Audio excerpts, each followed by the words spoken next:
Assalamualaikum warahmatullahi wabarakatuh. Waalaikumsalam warahmatullahi Alhamdulillah, alhamdulillahirabbil alamin. Wassalatu wassalamu ala asyrofil anbiya'i wal mursalin sayyidina wa maulana Muhammadin wa ala alihi washabihi ajmain at-thahirin amma ba'du. Baik sahabat-sahabatku pecinta jejak misteri alam dan pintu-pintu misteri dimanapun Anda berada. Alhamdulillah pada kesempatan siang hari ini, kesempatan yang sangat berbahagia ini, kita masih dalam kondisi Hari Raya Idul Fitri, dan kebetulan hari raya keempat ya. Iya. Hari raya keempat Mbah Jenggot bersama tim yang lain berkunjung ya, berwisata ziarah di tempat makam atau petilasan. Ya, petilasannya Mbah Jowo, yang mungkin sahabat-sahabat di luar sana sudah banyak yang mengenal makam Mbah Jowo ya, atau siapa panggilannya itu? Suryo Bojonegoro. Suryo Bojonegoro. Nah, bagaimana nanti kisah atau cerita yang dibeberkan seorang spiritual, kebetulan beliau ada di sebelah saya, merangkap sebagai juru kunci, Asisten juru kunci. asisten juru kunci. Kebetulan juru kuncinya mungkin Berhalangan datang. berhalangan atau tidak bisa hadir karena ada suatu halangan yang mungkin karena hari raya banyak tamu di rumahnya ya. Kita akan berbincang-bincang sedikit sahabat ya, saudaraku, sama asistennya, beliau di sebelah saya. Boleh perkenalkan, monggo. Ya, nama saya asli Pak Ponirin. Ponirin ya. Ya, saya asalnya dari Ngawi. Ngawi Jawa Timur. Jawa Timur guys. Jadi beliau ini adalah asisten atau kaki tangannya juru kunci yang dipercaya oleh juru kunci pertama. Jadi ini juru kunci yang kedua mewakili daripada beliau. Nah, saya ingin tanya-tanya bos atau Pak ya, atau bisa. Mbah. Nah, manggilnya enaknya gimana nih? Pak aja. Oh, Pak aja, nggih, mboten napa-napa. Jadi begini, dengan bahasa-bahasa kita, kalau bahasa Jawanya ini ya mungkin kurang duka, kurang sopan nggih, nyebunten nih. Iya. Sepuro nih, Apa-apa. nggih. Ya, ini sang-sang. Nggih. Niki enten kula sing badhe tanggepi. Sepindah niku nggih kula dateng mriki sing jelas silaturahmi. Yang kedua ya ziarah lah, katakan seperti itu. Dan yang ketiga, saya mengambil momen di sini untuk suatu dokumen saya. Sekalian saya akan unggah di medsos, media sosial ya. Mungkin Bapak tidak keberatan kan, saya boleh Ya, mengunggah. keberatan, bisa. Nggih. Iya, Oke. Pak, niki bahasa Jawa apa bahasa Indonesia nih kayaknya? Terserah bahasa apa bisa. Bahasa Indonesia aja lah ya, Oh, biar bisa. teman-teman di sana itu gampang menyimak. Nah, bisa Ya. diterima lah ya. Pak siapa lagi tuh, lupa saya. Saya Pak Ponirin. Pak Ponirin, nggih. Pak Ponirin, mohon maaf. Ya. Sebagai seorang juru kunci pasti pernah melihat sesuatu atau mengalami sesuatu di tempat yang sakral ini, bahkan tempat ini sudah banyak dikenal oleh kalangan spiritual. Mungkin pengalaman-pengalaman Pak Ponirin ada nggak selain pengalaman cuma duduk aja? Mungkin malamnya pernah ada sesuatu, boleh ceritakan. Saya pengalaman saya di sini tuh kalau yang sangat pribadi ya. Ya, Artinya nggak berurusan sama halayak orang lain gitu. ya. Kalau saya ya pernah merasakan sesuatu yang intinya itu seperti benturan. Benturan energi gitu. Ya, dentuman di dalam tanah gitu pernah. Itu pada saat saya membantu berdoa kepada orang lain. Itu pertama. Yang kedua, saya pernah lihat tahu-tahu itu ada asap tapi nggak ada api. Dia membentuk orang. Di sebelah sini. Dulu di sini Wah, ada pohon merinding ini saman. sahabat. Di depan sini ya. Sudah dipotong pohonnya. Nah, dulu kan ada pohon jati di Iya, sini. saman, pohon saman. Iya, apa sama ya? Dia berjalan ke arah sini. Di petilasan sini. Nah, dia berupa asap tapi bentuk orang. Itu nggak lama, hanya beberapa detik. Itu pengalaman pertama mungkin ya. Enggak pertama, enggak kedua, itu salah satu di antara beberapa pengalaman. Kan ya nggak mungkin saya Iya, ceritakan iya, semuanya, betul. Kan itu satu atau dua di antara pengalaman saya juga. Ini yang pengalaman khusus termasuk. Iya, pengalaman saya sendiri. Orang lain mungkin pengalamannya beda. Berbeda. Tapi saya yang itu. Memang tingkat spiritual orang beda, pasti sesuatu yang ditampakkan berbeda juga gitu ya. Betul sekali. Itu yang bisa saya ceritakan. Kalau yang lain-lain mungkin ya lain kali. Ya. Lain kali lah ya. Terus Pak Ponirin ini berapa lama Pak menjadi seorang katakanlah asisten juru kunci ini? Saya ini datang ke sini tahun 2017. 2017. Jadi sampai sekarang ya 6 tahun berjalan. 6 tahun ya. Iya, seperti itu. Karena dulu saya di Alas Purwo sana. Garas Purwonya. Sekarang udah jadi wisata, jadi saya Iya. ingin minggir ke sini. Karena kan kurang nyaman sekarang. Ya, soalnya saya udah berapa kali ke sini mungkin nggak terhitung kalau sini. Ya, mulai dari juru kunci yang pertama dulu. Ya, Pak Usman. Ya, itu. Pak Mukara. Berganti-ganti apa ya, sehingga sampai sekarang pun udah berapa tahun ya saya nggak sini, ada sekitar 3 tahunan. Iya. Ya, corona itu saya nggak sini. Ada sampean. Jadi sekitar tahun 2017 masuk di Banyuwangi. Masuk sini. Masuk di sininya ya. Kalau saya masuk ke Banyuwangi tahun 96. Oh, berarti udah lama. Sudah lama. Saya di daerah Pancur, Alas Purwo sana. Pancur, Alas Purwo ya. Dan lain-lain. Selain menjabat katakanlah sebagai pengayah, kalau di Bali kan pengayah namanya yang mengurus-ngurus ini ya. Itu ada nggak kegiatan-kegiatan lain Pak Poniren ini? Kegiatan saya kalau yang di sini nggak ada. Saya mungkin kalau juru kunci aslinya datang gitu, saya kan punya hari bebas.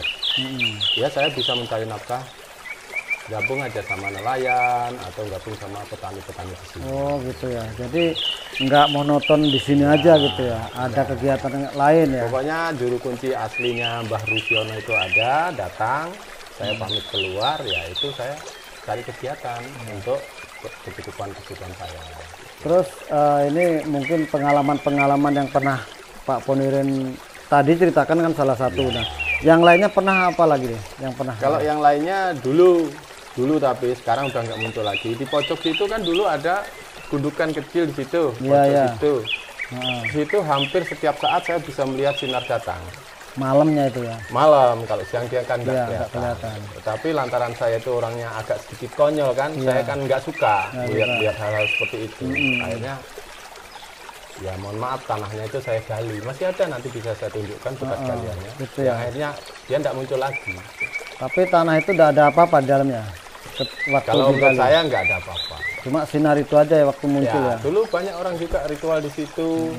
Kan saya ini paling tidak senang sama namanya modus, Mas. Modus. Orang banyak ritual situ, ada banyak menemukan keris, banyak menemukan akik gitu, saya kurang percaya gitu. Kurang percaya. Akhirnya intinya biar tidak ribet, berhubung saya tinggal di sini, saya gali. Ya gali ya. Biar tapi nggak ada tujuan lain. Artinya Pak Poniren menggali itu apakah pengen tahu apa sih di dalamnya? Nggak ada ya. Nggak ada. Saya pengen supaya itu tidak muncul. Supaya tidak muncul dan tidak ada orang salah ke sana arahnya. Ya gitu. Makanya saya tahu tanda-tanda ini kurang baik gitu. Itu ada salah satu pengalaman saya seperti itu. Nanti saya tunjukkan ada. Ya boleh. Ya sahabatku ya, ini sedikit mengupas tentang ceritanya daripada pengalaman Pak Poniren. Ya seperti itulah, nanti kita lihat bekas yang diceritakan tadi, bekas gundukan tanah.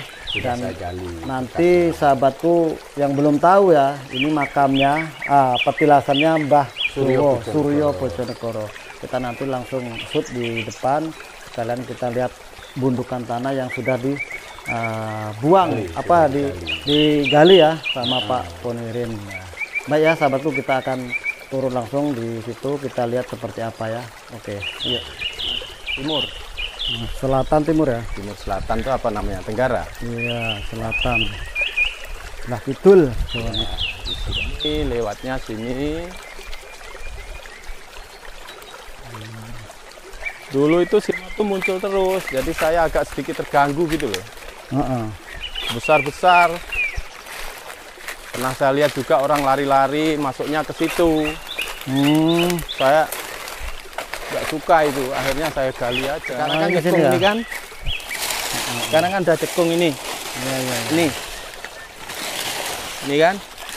Iya. Bekas galian saya ini. Selebar ini setengah hari saya galinya lantaran tinggi. Ini ya sahabat ya. Jadi tempat yang diceritakan oleh Bapak Poniren di sini yang ada tanah gundukan, dulu sering muncul sinar ya kalau malam hari. Nah, jadi saya merasa terganggu ya saya gali. Ini setinggi ini pojoknya kan masih tinggi nih. Pojoknya. Masih di atasnya lagi? Iya, segini kira-kira.